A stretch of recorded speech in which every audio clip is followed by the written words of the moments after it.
Hello बच्चों, आज हम आपको विभिन्न प्रकार की कोशिकाओं में से एक कोशिकांग है हमारे पास लाइसोसोम। लाइसोसोम के बारे में और जानकारी हासिल करेंगे। लाइसोसोम एक ऐसा कोशिकांग है जो हमारी विभिन्न प्रकार के कोशिकांग होते हैं। कोशिकांगों के अंतर्गत अपन देखते हैं कि एक तो होते हैं हमारे एकल झिल्ली युक्त, दोहरी झिल्ली युक्त होते हैं, एक झिल्ली रहित कोशिकांग होते हैं। तो अपन दोहरी झिल्ली युक्त कोशिकांग की बात करें तो जैसे तारका है, माइटोकॉन्ड्रिया है, वो डबल लेयर्ड कोशिकांग होते हैं। अब दूसरी बात हम बात करते हैं कि हमारे जो लाइसोसोम है, लाइसोसोम सिंगल लेयर झिल्ली युक्त कोशिकांग होता है, यानी एकल झिल्ली युक्त कोशिकांग होता है हमारा लाइसोसोम। एकल झिल्ली युक्त कोशिकांग, ये है लाइसोसोम। अब लाइसोसोम की हम बात करें, इसका दूसरा नाम और है, इसका दूसरा नाम के लयनकाय के नाम से भी इसे जाना जाता है। लाइसोसोम के बारे में हम जानकारी हासिल करते हैं। लाइसोसोम की खोज सन 1955 यानी 1955 में डी ड्यूवे नामक वैज्ञानिक ने की थी। डी ड्यूवे नामक वैज्ञानिक ने यह बताया था कि लाइसोसोम को लिवर सेल यानी यकृत कोशिकाओं से द्रुत अपकेंद्रण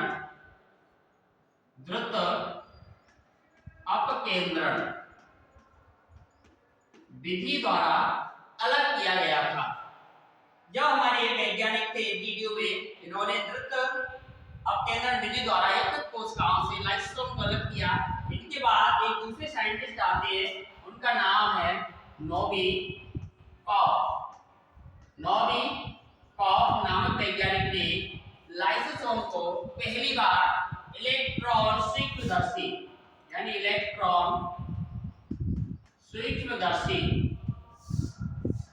से देखा था। अब इसके बाद हम देखते हैं लाइसोसोम की उपस्थिति की बात हम करें। लाइसोसोम की उपस्थिति लाइसोसोम प्रोकैरियोटिक कोशिकाओं में अनुपस्थित होती है, जबकि यूकैरियोटिक कोशिकाओं में उपस्थित यानी प्रेजेंट होते हैं। यस बच्चों, ये प्रोकैरियोटा में एब्सेंट होंगे, यूकैरियोटा में प्रेजेंट होंगे। अब बात हम करें यूकैरियोटा में कोशिकाएं दो प्रकार की होती है। ये हम पढ़ चुके हैं पहले कि कोशिकाएं ससीम केंद्र की, असीम केंद्र की, यानी प्रोकैरियोटा, यूकैरियोटा। अब प्रोकैरियोटा को आद्य केंद्र किसके अंतर्गत पाया जाता है, जबकि यूकैरियोटा में क्लियर केंद्र का पाया जाता है।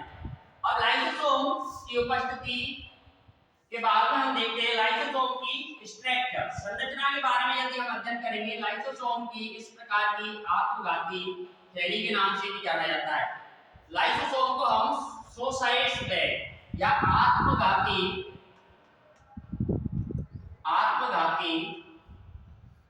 थैली के नाम से भी इसे जाना जाता है।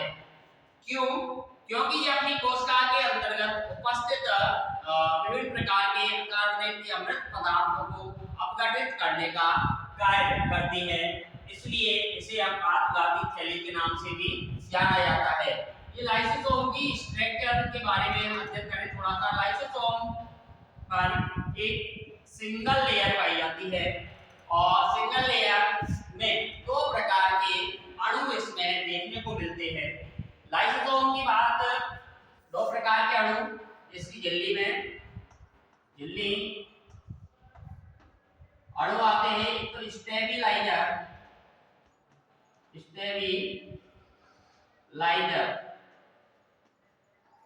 और दूसरे अणु होते हैं लेबिलाइजर।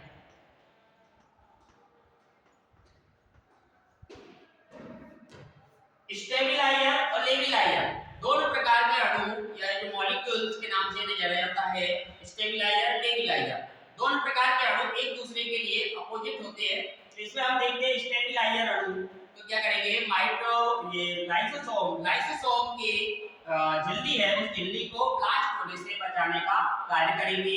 उनका काम है स्टेबिलाईजर अणुओं का।